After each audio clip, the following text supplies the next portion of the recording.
90 நாள் fat loss சேலஞ்சில் இன்னைக்கு டே 34. இன்னைக்கு அருமையான ஒரு பேக்கு பைசப்ஸ் டே. புதுசாக வந்த பவர் ஹவுஸ் பாட்டை கேட்டுட்டு இன்னைக்கு லேட் புல் டவுன் முடிச்சுட்டு நேராக வெற்றி கூறி பண்ண போயாச்சு. இதுவும் ஒரு பேக் எக்ஸசைஸ் தான். அப்படியே ஜிம்லேருந்து வீட்டுக்கு வந்து குளிச்சு முடிச்சுட்டு சப்பாத்தியெல்லாம் சுட்டு வச்சுட்டு சிக்கன் சமைச்சிட்டு நேராக ஒரு பிளேட்டில் வச்சுட்டு சாப்பிட்றலான்னு போய் உட்காந்தாச்சு.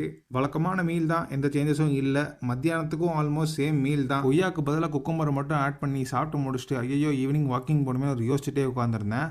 யோசிச்சுனே இருந்தேன். ஈவினிங் வந்துருச்சு, வாக்கிங் போலான்னு வாக்கிங் போய் முடிச்சுட்டு ஒரு கருப்பு காப்பியை போட்டுட்டு ஏரியாவில் என்னடான்னா கருப்பு குர்த்தி வச்சிருக்கானுங்க. என்னன்னு பார்த்தா இன்னைக்கு தீ மதிக்கிற ஃபங்க்ஷன் போல. அதை ஒரு வாட்சாக விட்டுட்டு நேராக ஒரு ஸ்வீட் கார்னு லெமன் சோடாவை முடிச்சுட்டு வீட்டுக்கு வந்து வழக்கம் போல் எக் ஒயிட்டு சப்பாத்தி நம்ம எப்பயும் எடுக்கிற யோகட் சாலரி எடுத்து முடிச்சுட்டு இன்றைக்கான டேவை ஈஸியாக முடிச்சாச்சு. அப்புறம் நாளைக்கு ஃபாஸ்டிங் வீடியோ வரும், வெயிட் பண்ணே இருங்க. இன்றைக்கி அந்த 10K ஸ்டெப்பையும் அச்சீவ் பண்ணியாச்சு. எனக்கு கேலரி எல்லாத்தையும் ChatGPT வச்சு நான் ட்ராக் பண்ணுறேன். ஓரளவுக்கு அக்யூரேட்டாக தான் இருக்கான் பையன். அப்படியே தள்ளி விடுறதுக்கு முன்னாடி லைக், ஃபாலோ, ஷேரு, கமெண்ட் பண்ணிட்டு போயிருங்க. நன்றி, பை பாய்.